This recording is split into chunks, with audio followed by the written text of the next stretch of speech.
عظیمت جرأت و ہمت کا ہے اظہار سیدھی بات،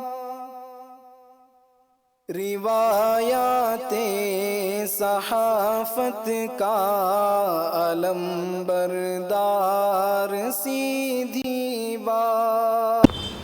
ناظرین گرامی، السلام علیکم ورحمۃ اللہ وبرکاتہ۔ سیدھی بات کے تازہ ترین پرائم ٹائم میں آپ لوگوں کا استقبال ہے۔ ناظرین، میں انصار عزیز ندوی اس وقت کے ایوننگ پرائم ٹائم میں آپ لوگوں کے سامنے کچھ اہم ترین خبریں اور اس پر تبصرے لے کر کے حاضر ہوا۔ میں آپ کو بتاؤں گا کہ کس طرح ایک مرتبہ پھر فرانس میں خون بہایا گیا ہے ایک چرچ کے قریب، جس کی وجہ سے اس وقت ہنگامہ خیزی ہے پورے یورپ ممالک میں اور پورے عالم بھر میں۔ اور دوسری بات یہ ہے کہ کرناٹک میں 15 بچوں کو بلکہ 17 بچوں کو بندرگاہ سے کام کرتے ہوئے بچا لے جانے کی خبر آ رہی ہے۔ صدر رام ناتھ کووند صاحب جو کہ ہندوستان کے صدر ہیں، صدر جمہوریہ ہیں، انہوں نے مبارکبادی دی ہے، کس چیز کے لیے وہ بھی دیکھیں گے۔ اور تلنگانہ کے وزیر اعلیٰ نے ایک معذور مسلم ڈرائیور سے جو ذاتی مکان کا وعدہ کیا تھا اس کو پورا کیا ہے۔ ایک مرتبہ پھر ابھینندن وردھمان جو ہندوستانی ونگ کمانڈر ہیں وہ سرخیوں میں چھائے ہوئے ہیں۔ پاکستان کے ایک ممبر پارلیمنٹ کے بیان کی وجہ سے اقوام متحدہ کا بھی تازہ بیان آیا ہے۔ دلی نوئیڈا سے ایک ویڈیو آ رہی ہے، وہ دکھاؤں گا، اور آسام سے بھی ایک تصویر آئی ہے۔ ساری چیزیں آپ لوگوں کے سامنے رکھوں سے پہلے آپ لوگوں سے درخواست ہے کہ جن احباب نے ہمارے چینل کو سبسکرائب نہیں کیا ہے سبسکرائب کر لیں، ہماری ان ویڈیوز کو دوستوں تک پہنچانے میں ہماری مدد کریں، لنک کو شیئر کریں۔ اور اس وقت اور 3 دن بس بچے ہوئے ہیں جو ہم حیدرآباد کے فلڈ ایریا میں کام کریں گے۔ جن احباب ابھی بھی حصہ لینا چاہتے ہیں وہ ضرور لے سکتے ہیں، اس کی تفصیلات نیچے ہیں۔ اور ہم نے آج صبح آپ کو جو ہے آج جو کارروائی ہوئی جن لوگوں تک پہنچے اس کی تصاویر دکھا دی ہیں۔ کل جو کام ہوگا اس کی تصویریں آپ لوگوں کے سامنے رکھ دی جائیں گی۔ بہرکیف ناظرین، آئیے بڑھتے ہیں پہلی خبر کی جانب، اور میں آپ کو بتاؤں فرانس چلتے ہیں۔ سب سے پہلے ہنگامہ خیز خبر کی جانب۔ فرانس کے شہر نیس میں چاقو بردار حملہ آور نے مبینہ طور پر ایک خاتون کا سر قلم کر دیا، جبکہ دیگر 2 کو وار کر کے قتل کر دیا ہے۔ پولیس کا کہنا ہے کہ واقعہ جمعرات کی صبح تقریباً 9 بجے نیس شہر میں نوٹرڈیم چرچ کے قریب پیش آیا، جبکہ شہر کے میئر کرسچن ایستوزی نے واقعے کو دہشت گردی قرار دیا ہے۔ کرسچن ایستوزی نے اپنے ایک ٹویٹ میں کہا ہے کہ نوٹرڈیم چرچ کے اندر یا چرچ کے قریب چاقو کے ذریعے حملہ کیا گیا۔ ان کے بقول پولیس نے حملہ آور کو گرفتار کر لیا۔ میئر کا یہ بھی کہنا تھا کہ پولیس نے حملہ آور کو گرفتار کر کے ہتھکڑیاں لگائیں تو وہ بلند آواز سے مستقل طور پر اللہ اکبر کے نعرے لگا رہا تھا۔ انہوں نے مزید یہ کہا کہ ہلاک ہونے والوں میں خاتون کا سر اس کے تن سے جدا کر دیا تھا، الگ کیا گیا تھا، البتہ انہوں نے مزید تفصیلات سے آگاہ نہیں کیا ہے۔ پولیس کا ماننا ہے کہ حملے میں 3 افراد کی ہلاکت ہوئی ہے، جبکہ کئی زخمی بھی ہوئے ہیں۔ فرانس میں واقعہ ایسے موقع پر سامنے آیا ناظرین جب رواں ماہ ہی میں فرانس میں 18 سالہ نوجوان نے تاریخ کے استاد کا سر قلم کر دیا تھا۔ سیموئل پیٹی نامی استاد نے کلاس کے دوران طلباء کو پیغمبر اسلام کے متنازع خاکے دکھائے تھے۔ خبر رساں ادارے رائٹرز کی رپورٹ کے مطابق جمعرات کو ہونے والے حملے میں بھی حملہ آور نے ایک خاتون کا سر قلم کر دیا، جبکہ پولیس ذرائع بھی اس کی تصدیق کر رہے ہیں۔ مقامی سیاسی رہنما مارین لی پین نے بھی ایک فرد کا سر قلم ہونے کی تصدیق کی ہے۔ فرانس کے انسداد دہشت گردی کے پروسیکیوٹر کا کہنا ہے کہ انہوں نے اس واقعے کی تحقیقات کا حکم دے دیا ہے۔ رپورٹس کے مطابق حملے کے بعد پولیس نے چرچ اور اس کے قریبی علاقے کو گھیرے میں لے لیا ہے۔ مذکورہ چرچ شہر کے مرکزی کاروباری علاقے کے قریب واقع ہے۔ بلکہ ناظرین نے پوری لمبی تفصیلات ہیں، لیکن یہ جو واردات اس وقت پیش آئی، جو واقعہ پیش آیا فرانس میں کیسے وقت میں آیا ہے، جبکہ فرانس کو لے کر کے پورے عالم اسلام میں اس وقت غم و غصے کا لہر دوڑ رہی ہے۔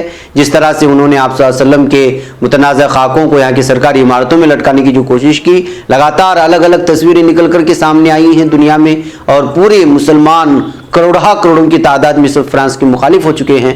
تو ایسے حالات میں فرانس میں یہ دوسرا واقعہ مزید جو ہے جلتی پر آگ کا کام کر چکا ہے۔ آپ لوگوں کو بتا دوں کہ اقوام متحدہ کا تازہ بیان بھی اس معاملے میں آ گیا ہے، جس کو لے کر کے اقوام متحدہ نے تشویش کا اظہار کیا ہے۔ آج کا تازہ بیان اقوام متحدہ سے جو آیا ہے وہ یہ ہے کہ اقوام متحدہ کی تہذیبوں کے اتحاد سے متعلق یونٹ کے سربراہ میگول اینجل موراٹینوز نے پیغمبر اسلام کے خاکوں کی اشاعت کے بعد پیدا ہونے والی کشیدہ صورتحال پر تشویش کا اظہار کیا ہے۔ فرانس میں اسکول ٹیچر کا سر قلم کیے جانے کے بعد فرانسیسی حکومت کے رد عمل اور اس پر مسلم ملکوں میں غم و غصے میں اضافہ ہو رہا ہے۔ اس صورتحال پر میگول اینجل نے کہا ہے کہ خاکوں کی اشاعت کے بعد پیدا ہونے والی کشیدگی اور عدم برداشت کے رویوں پر تحفظات ہیں اور اس تمام صورتحال کو بغور دیکھا جا رہا ہے۔ اقوام متحدہ کے نمائندے نے فرانسیسی صدر کے خاکوں کے دفاع کے بیان کا ذکر کیے بغیر کہا کہ ایک مذہب کے عقائد پر حملہ کیا گیا جس نے بے گناہ شہریوں کی تشدد کی کارروائیوں پر اکسایا۔ انہوں نے خبردار کیا کہ مذاہب اور مقدس شخصیات کو نشانہ بنانے جیسے اقدامات سے نفرتیں جنم لیتی ہیں جو معاشرے کی تقسیم اور انتہا پسندی کو ہوا دیتی ہے۔ ناظرین یاد رہے کہ فرانس میں جو کچھ ہوا اس کے بعد سے یہ حالات بنے ہوئے، اقوام متحدہ بھی اس مرتبہ جو ہے اس بیچ میں جو صورتحال بنی ہوئی بالخصوص یورپین ممالک میں اور عالم اسلام میں، اس کو لے کر کے اقوام متحدہ کا یہ تازہ بیان سامنے آیا ہے۔ بہرکیف ناظرین آئیے اگلے خبر کی جانب بڑھتے ہیں۔ میں آپ کو کرناٹک کے اڑپی علاقے میں لے جانا چاہتا ہوں۔ کرناٹک میں ملپے پورٹ میں ایک سرکاری ٹیم نے جمعرات کے روز ماہی گیر میں لگائے گئے 17 بچوں کو رہا کر لیا ہے۔ ذرائع نے بتایا کہ خصوصی کارروائی Karnataka women and child development, child protection unit, labour department اور پولیس چائلڈ ہیلپ لائن اور سول سروس ٹرسٹ کے نمائندوں نے مشترکہ طور پر کی تھی، جس میں ماہی گیری کے کام میں لگائے گئے بچوں کو رہا کرایا گیا ہے۔ رہا کیے گئے بچوں کا تعلق بಳ್ಳاری کوپل سے ہے اور انہیں چلڈرن ویلفیئر کمیٹی کے سامنے پیش کیا گیا ہے۔ افسران کی ٹیم میں ضلع child protection officer Sadanand Naik, labour officer Kumar, labour inspector Parveen اور دیگر لوگ شامل تھے۔ یاد رہے ناظرین کہ کرناٹک کے ساحلی علاقے مانے جانے والے منگلور سے لے کر کے ہناور، کمٹا اور کاوار تک جو اس طرح کے ماہی گیروں میں بچوں کو لگانے کی عادت کچھ بڑی ہوئی ہے۔ ایسے حالات میں جو ہے حکومت کی جانب سے اور ان تمام تنظیموں کی جانب سے جو کارروائی ہوئی ہے بچوں کو اس طرح ماہی گیر کے کاموں میں لگانے کی بجائے پڑھائی میں لگانے کی، وہ واقعی میں سراہنے والے کام ہے۔ ناظرین نئی دہلی سے خبر آ رہی ہے کہ صدر نامناتھ کووند نے آپ صلی اللہ علیہ وسلم کی یوم پیدائش پر قوم کو میلاد النبی کی مبارکبادی پیش کرتے ہوئے کہا ہے کہ نبی حضرت محمد صلی اللہ علیہ وسلم نے باہمی محبت اور بھائی چارے کا پیغام دے کر دنیا کے سامنے انسانیت کا راستہ دکھایا ہے۔ صدر نے جمعرات کو اپنے پیغام میں کہا کہ میلاد یا میلاد النبی کے موقع پر میں تمام ملک کے باشندوں کو خصوصاً ہمارے مسلمان بھائیوں اور بہنوں کو مبارکبادی پیش کرتا ہوں۔ پیغمبر محمد صلی اللہ علیہ وسلم اسلام کی تعلیمات کے مطابق آئیے ہم سب معاشرے کی فلاح و بہبود اور ملک میں امن و امان کے لیے کام کریں گے۔ ناظرین صدر رام ناتھ کووند کا اس موقع پر خصوصی طور پر ایسے حالات میں جب جو حالات اس وقت عالم اسلام میں بنے ہوئے ہیں اور فرانس کا دفاع جس انداز میں مرکزی حکومت نے کیا ہے اور جو حالات پیش آئے فرانس میں اور جس طرح ٹیچر کا قتل ہوا اس کی مذمت کرنے کی کوشش کرتے ہوئے خاص طبقے کو جو ہے زک پہنچانے کی کوشش کی ہے ہندوستانی مرکزی حکومت کی جانب سے، ایسے حالات میں صدر رام ناتھ کووند کی جانب سے اس طرح کی مبارکبادی دینا بہت سارے الگ الگ طرح کے جو ہے تبصرے سامنے آ رہے ہیں سوشل میڈیا میں کہ جو ایک طرف مرکز کا ایک رویہ ہے، دوسری جانب صدر جمہوریہ نے اس وقت اس سلسلے میں مبارکبادی پیش کی ہے۔ اب دیکھتے ہیں کہ کل تک اس طرح کے ٹویٹ سے کس طرح کے تبصرے سوشل میڈیا میں کس نوعیت کے آتے ہیں اور کس طرح کا ہنگامہ مچتا ہے۔ آپ لوگوں کو معلوم ہونا چاہیے کہ مرکزی حکومت نے فرانس کا ساتھ دیا ہے، جس طرح سے یہاں سے سرکاری طور پر ٹویٹ کیا گیا ہے فرانس کا دفاع کرتے ہوئے۔ بہرکیف ناظرین آئیے میں آپ کو لے چلوں تلنگانہ کے وزیر اعلیٰ نے ایک معذور مسلم ڈرائیور سے وعدہ کیا تھا کہ ان کا ایک اپنا گھر ہوگا، تو انہوں نے اس وعدے کو پورا کیا ہے، جس کو لے کر کے اس وقت جو ہے سراہنا ہو رہی ہے۔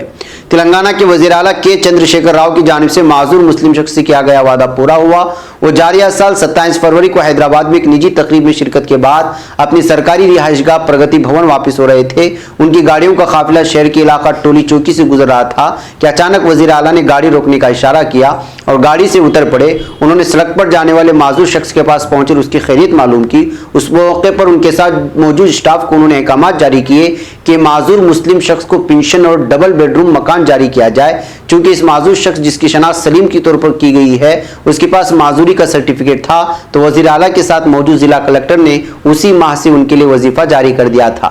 8 ماہ بعد جاریہ ماہ کی 26 تاریخ کو شہر کے ضیاء گوڑا علاقے میں سلیم کو حکومت کی جانب سے غریبوں کے لیے ڈبل بیڈ روم مکان کی اسکیم کے تحت مکان فراہم کیا گیا۔ وزیر اعلیٰ کے چندرشیکھر راؤ کے فرزند و وزیر بلدی نظم و نسق کے تارک راما راؤ نے سلیم کو اس مکان کی چابیاں حوالے کی ہیں، اور اس طرح وعدہ پورا کیے جانے پر اور وہ منظر جو اس وقت انہوں نے راستے سے پورے قافلے کو روک کر تھا، اس بات کو لے کر کے بھی تھی۔ اب اپنے وعدے کو پورا کرنے کے بعد بھی یہ خبر اس وقت جو ہے سرخیوں میں چھائی ہوئی ہے۔ ناظرین آئیے بات کرتے ہیں ہندوستانی ونگ کمانڈر ابھینندن وردھمان کی، جو ایک مرتبہ پھر پاکستان کے ایک بیان کی وجہ سے سرخیوں میں چھا گئے ہیں۔ جی ہاں، اس مرتبہ ونگ کمانڈر ابھینندن نے ذکر کے ساتھ ہی پاکستان کی قلیے بھی کھل گئی ہے۔ پاکستان نے دعویٰ کیا ہے کہ اس نے خوف کے سبب ابھینندن وردھمان کو ہندوستانی فوج کو واپس سونپا تھا۔ یہ ہندوستانی میڈیا کی رپورٹ ہے، پاکستانی میڈیا ایک الگ انداز میں اس کو رپورٹ پیش کر رہے ہیں۔ نون کے رہنما اور سابق اسپیکر قومی اسمبلی ایاز صادق نے بدھ کے روز کہا کہ شاہ محمود اس میٹنگ میں تھے جس میں وزیر اعظم نے آنے سے انکار کر دیا تھا اور فوج کے سربراہ تشریف لائے، پیر کانپ رہے تھے، ماتھے پر پسینہ آتا، اور ہم سے شاہ محمود نے کہا کہ خدا کا واسطہ ہے اب اس ابھینندن کو واپس جانے دیں، کیونکہ اگر ایسا نہ ہوا تو رات 9 بجے ہندوستان کا پاکستان پر حملہ کرنے والا ہے ہندوستان۔ پاکستان کے اس دعوے کے بعد ہندوستانی فوج کے سابق سربراہ بی ایس دھنوا کا رد عمل سامنے آیا ہے۔ ہندوستانی فضائیہ کے سابق سربراہ بی ایس دھنوا نے کہا کہ پاکستان کی جانب سے جس طرح سے بیان دیے جا رہے ہیں اس کی وجہ اس وقت ہندوستانی فضائیہ کی پوزیشن تھی۔ انہوں نے کہا کہ اس وقت ہندوستانی فوج کافی تھی، ہم ایسی صورتحال میں تھے کہ اگر پاکستان ونگ کمانڈر امریندر وردمان کو نہیں چھوڑتا تو ہم ان کی پوری بریگیڈ کو ختم کر سکتے تھے، اور وہ اس بات کو جانتے تھے، یہی وجہ ہے کہ امریندر کو واپس دیا گیا ہے۔ بہرکیف ناظرین، اس طرح کی خبریں جب سامنے آتی ہیں ظاہر سی بات ہے کہ جب ہند اور پاک کی بات ہو تو وہ الگ ہی سرخیاں مانتا ہے۔ یہاں کا میڈیا کچھ اور بڑا چڑھا کر کے پیش کرتا ہے اور وہاں کا میڈیا کچھ اور بڑا چڑھا کر کے پیش کرتا ہے۔ یہاں کے لوگ یہاں کے کمانڈرز کے بیان پر یقین کر لیتے ہیں اور وہاں کے لوگ وہاں کے کمانڈرز پر بیان کر لیتے ہیں، لیکن اس طرح بیچ بیچ میں سیاسی طور پر کچھ بیانات ایسے سامنے آ جاتے ہیں جس کو مرچ مسالہ لگا کر کے بھی لوگوں کے سامنے پیش کر کے اپنے اپنے ملکوں کے لوگوں کو، وہاں کے عوام کو اور باشندوں کو خوش کرنے کی کوشش کی جاتی ہے میڈیا کے ذریعے سے۔ بہرکیف ناظرین، آئیے میں آپ کو لے چلتا ہوں آذربائیجان کی طرف۔ آرمینیا جس انداز میں معصوم شہریوں کو مار رہا تھا اور ان کے گھروں کو نشانہ بنا رہا تھا، اس کا اس وقت بھرپور جواب دیا جا رہا ہے۔ یہ خبر آذربائیجان سے آ رہی ہے۔ آذربائیجان فائر بندی کی خلاف ورزیوں پر جوابی کارروائی کے ساتھ آرمینی فوج کو جانی نقصان پہنچایا ہے۔ آذربائیجان وزارت دفاع کی طرف سے جاری کیے گئے بیان کے مطابق ہوجاوند، فضولی اور غوباد علی کے محاذوں پر جھڑپیں زیادہ شدت سے جاری ہیں۔ فرنٹ کے مختلف حصوں میں آرمینی فوج کی 2 عدد T-72 ٹینک، 2 گیراڈ میزائل سسٹم، 14 مختلف توپوں، چند فوجی چوکیوں اور 6 گاڑیوں کو تباہ اور کثیر تعداد میں فوجیوں کو غیر فعال بنانے کا دعویٰ کیا ہے۔ بیان کے مطابق محاذ آذربائیجان فوج کے کنٹرول میں ہے اور لگاتار آرمینی فوجیوں کی جانی نقصان پہنچایا جا رہا ہے۔ اس طرح کی خبر آذربائیجان سے آ رہی ہے۔ ناظرین، آئیے میں آپ کو دلی اور نوئیڈا کی اس سڑک کا منظر دکھاؤں جس میں آج احتجاج کیا گیا تھا۔ دراصل آپ لوگوں کو معلوم ہونا چاہیے کہ امن بینسلا نامی ایک مشہور بزنس مین وہ مبینہ طور پر خودکشی کر کے وہ خود کو ہلاک کر لیتے ہیں۔ ایسے میں اتنے بڑے بزنس مین کی جانب سے خودکشی کو لے کر کے بہت سارے لوگ غصے میں آ جاتے ہیں اور اچانک اس طرح مبینہ خودکشی کو لے کر کے اس کو قتل قرار دیتے ہوئے راستے پر اتر کر کے احتجاج کرتے ہیں۔ یہ منظر آپ یہاں پر اس وقت دیکھ سکتے ہیں کہ کس طرح راستہ روکا گیا ہے دہلی اور نوئیڈا کا۔ اس بیچ مہلوک کے یعنی امن بینسلا کی والدہ نے یہ بیان دیا ہے کہ 3 آدمی جس میں ایک خاتون بھی ہے اس نے ان کے بیٹے کو بلیک میل کیا، جس کی وجہ سے وہ خودکشی کرنے پر مجبور ہوئے۔ اس وجہ سے وہ تحقیقات چاہتے ہیں اور پوری طرح سے جو اس سلسلے میں تحقیق کر کے جو خاتونوں کو سزا دلوانا چاہتے ہیں کہتے ہوئے احتجاج بھی کیا جا رہا تھا۔ یہ منظر سامنے آیا ہے۔ ناظرین، آسام سے ایک تصویر آئی ہے، یہ دیکھ سکتے ہیں آپ کہ جو ہے کس طرح سے ہتھیارات کو ضبط کر لیا گیا ہے۔ بتایا جا رہا ہے کہ رانی پور اور املاگوری نامی علاقے میں یہ تمام چیزیں تحقیقات کے دوران، چھان بین کے دوران یہ مہلوک ہتھیارات ملے ہیں اور میڈیا یہ آپ کو دکھائے گا نہیں اور نہ ہی اس پر تبصرہ کرے گا۔ البتہ کوئی خاص آدمی یا خاص مذہب سے وابستہ ہوتے تو نہ جانے اس پر کس طرح کے تبصرے ہوتے۔ یہ آسام سے آئی ہوئی تصویریں ہیں جو آپ لوگوں کے سامنے رکھا۔ فی الحال مجھے اجازت دیں، انشاءاللہ کچھ ہی دیر میں ڈیلی ویڈیو نیوز کے ساتھ حاضری ہوگی۔ السلام علیکم ورحمۃ اللہ وبرکاتہ۔ خبر پڑھنے کا تم نے بھی عجب انداز پایا ہے، رواداری کے جذبے نے بھی تم پہ ناز پایا ہے، اسی رہ میں محبت کا حسین اعزاز پایا ہے، تمہیں ہر انجمن میں ہم نے تو ممتاز پایا ہے، ممتاز پایا ہے، تمہیں سے ہے ترقی پر عزیز انصار سیدھی بات، عظیمت جرأت و ہمت کا ہے اظہار، سیدھی بات۔